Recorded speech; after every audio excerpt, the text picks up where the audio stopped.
छोटे भाई की संदिग्ध मौत, बड़े भाई पर हत्या का आरोप, पुलिस ने दर्ज किया मुकदमा, जांच शुरू।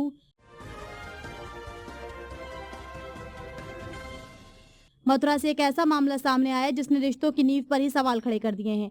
आरोप है कि एक बड़े भाई ने अपने ही छोटे भाई की जान ले ली। मृतक के परिजनों का दावा है कि यह कोई सामान्य हादसा नहीं बल्कि सुनियोजित हत्या है।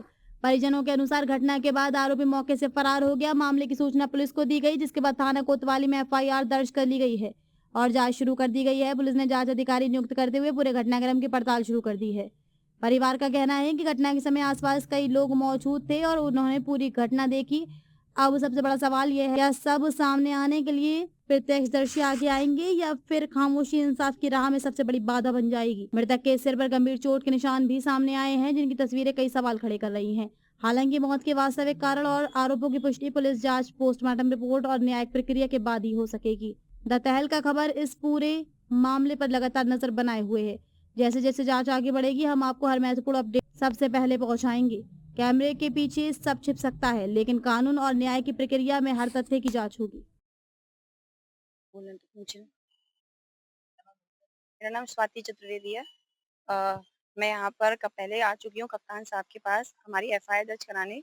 हम पहले मेरे पिताजी हार्ट पेशेंट थे और मेरे ताऊ जी ने उनकी हत्या कर दी है विश्राम घाट पर 22 जुलाई को सुबह 10:30 बजे करीब।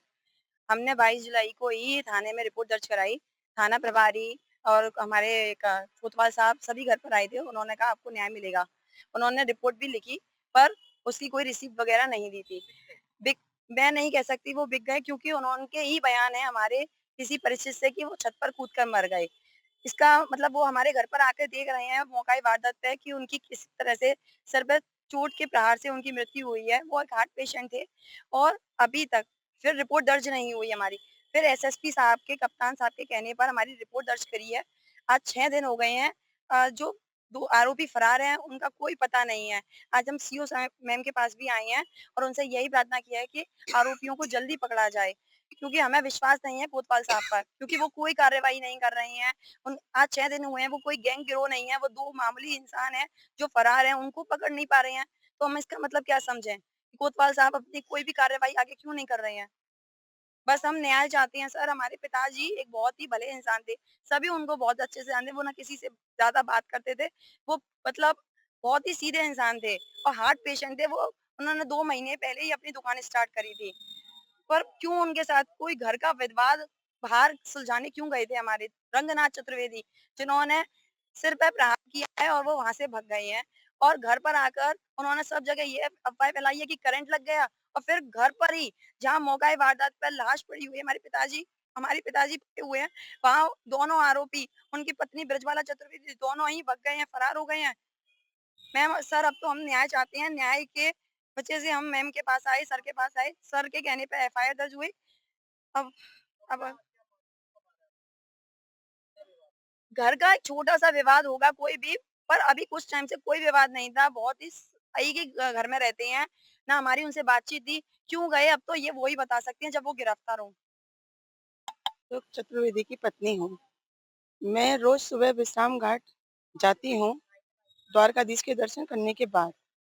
मैं वहां से गुजर रही थी, तब मैं महादेव जी पर जल चढ़ा रही थी। तब रंगनाथ चतुर्वेदी मेरे पति से बात कर रहे थे, लेकिन कभी भी हमने उनको किसी बात में भी कुछ नहीं कहा। तो हमने कहा यूं ही कर रहे होंगे। मैं थोड़ी देर आगे बढ़ी थी कि मेरे को फूल चाहिए थे। मैं अपने पति को देखने को फूल लेने को आई थी, तो मैंने देखा रंगनाथ जी मेरे पति से हाथापाई कर रहे थे। मैं हल्ला कर रही थी, इतने में ही रंगनाथ ने चोट मारी उनके, तो मेरे पति नीचे गिर गए। नीचे गिरने के बाद मैंने हल्ला मचाया तो मैं वहीं पर से मेरे सारे जने आए थे और उनको उठा के लेके गए और रंगनाथ जी भाग गए थे। मैं मेरा पति हम बहुत करीब आदमी। जब मेरे पति को 2 दम अटैक पड़ा, फरीदाबाद में हुआ, तो हमने कर्ज लेके उनका ऑपरेशन कराया। आज मैं ये चाहती हूँ कि मेरे पति को न्याय मिले उसी समय। और कोतवाल साहब कहते हैं उनका कुछ नहीं हुआ, कुछ नहीं हुआ, कुछ नहीं हुआ। तो मैं कोतवाल जी छत से गिर के मर गए। बस अब मेरी कोई हिम्मत नहीं है आगे बात करने की। मेरे पति को सिर्फ न्याय मिले। मेरे पति को सिर्फ न्याय मिले। और रंगनाथ चतुर्वेदी और बाला चतुर्वेदी हमेशा मेरे को मारना है कूटने की धमकी देते थे, मेरे पति को मारने कूटने की धमकी देते थे। अब वो गिरफ्तार हो। मैं अकेली घर में रहती हूँ। आज मेरे पति को 6 दिन हो गए सर। 13 दिन के बाद मैं बिल्कुल अकेली हो जाऊँगी। मेरी सुरक्षा करिए। जब दिन दहाड़े मेरे पति को विश्रांत में मार सकते हैं, तो मुझे घर में मार सकते हैं। मेरे अबला की रक्षा करिए। मैं न्याय चाहती हूँ बस। मैं किसी से और कुछ नहीं चाहती कि रंजना चतुर्वेदी या बाला चतुर्वेदी को गिरफ्तार किया जाए।